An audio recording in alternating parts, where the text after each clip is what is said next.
Hi, this is Andy Valencia from the British Veterinary Hospital, and we're going to talk about the FIV virus in cats.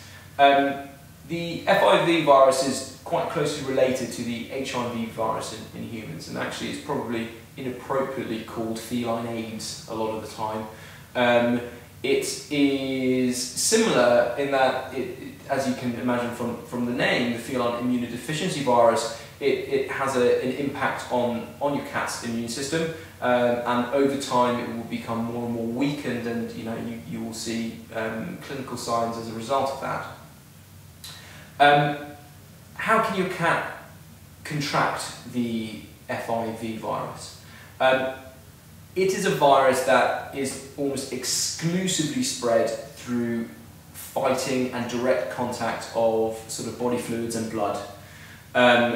It's an incredibly unstable virus, a very, very weak virus. It doesn't survive in the environment for any prolonged period of time, which means that cats sharing water bowls, cats grooming each other, and all those sorts of things, there is near to zero risk of that unless you have blood-tainted saliva, going into a wound or something like that. So that's the first thing to think about. Most of the time, FIV positive cats have contracted it from fighting with another FIV positive cat. Is there a chance that a kitten is born with FIV from a mother? If a mother has FIV, could she give birth to kittens that are also FIV positive? I guess although that it is absolutely possible, as far as the studies that I've looked at consider it is actually quite rare, and it's what we call vertical transmission, from mother to baby. It isn't that high risk. I don't have an actual figure on that. I couldn't find an actual figure, but the general consensus is that it's not that common, even though it is possible.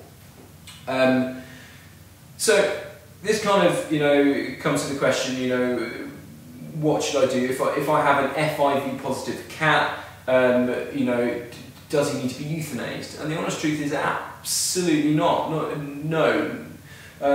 If your cat is FIV positive, the virus has quite a protracted course, in that it takes quite a long time, and it affects the immune system over a long period of time. What that means is an animal can live for a good amount of time, a real good few years, if not longer, with the FIV virus and show absolutely no clinical signs at all. You do need to bear in mind, however, most of the time when we are finding animals that are FIV positive, it's because they are already ill, and that's why we're testing. We are testing them because they are, because they're ill, and we can't get to the bottom of it, and we think, okay, we should really be checking for FIV because of the animal's history. It's either been an outdoor cat that's been getting into fights, or it's been adopted and had a history of being outdoors and another history, and so we'll decide to do a test for FIV, and it tends to be positive. If you have a cat that is ill and its immune system is really, really quite poor, and it is FIV positive, unfortunately there's not all that much that can be done a lot of the time. I mean, we can obviously try treating with antibiotics and dealing with the secondary infections, but there isn't anything that can actually be done to treat that virus. So unfortunately sometimes that is the only option that's left to us. However, if you've got a fit and healthy cat that's FIV positive, there is absolutely no reason that it need be euthanized. The next question obviously is, if you have an FIV positive cat and that is healthy, and you have an FIV negative cat that is also in your house, should you separate them? What should you do? Now, it's a difficult question, and it's a difficult one to answer, and I wouldn't make any decisions for anyone, but here are the facts. The facts are that the University of Glasgow has reasonably recently anyway, released a paper that said that I think the risk of cat-to-cat transfer of the FIV virus within households is somewhere around 1 to 2%. So 1 to 2 cats in 100, may transfer the virus from one cat to another. And as I said, that's mainly because it needs to be directly, sort of transferred in the form of fighting and sort of, puncture wounds and contaminated saliva or blood, entering another cat's body. What you really need to think about then is how stable is the environment.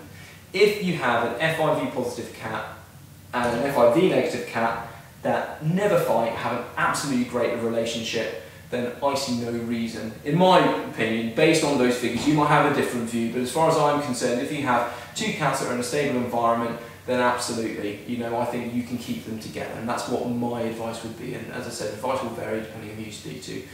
If, however, you might have cats that are likely to fight or definitely are fighting, then I really think you need to think about you need to think about an alternative solution. You know, that is going to benefit both of the cats. Anyway, that's my view on the subject. If you have your own, please feel free to post them, and if you want to get in touch with me, then feel free to contact me at the British Veterinary Hospital. Thank you very, very much. Bye-bye.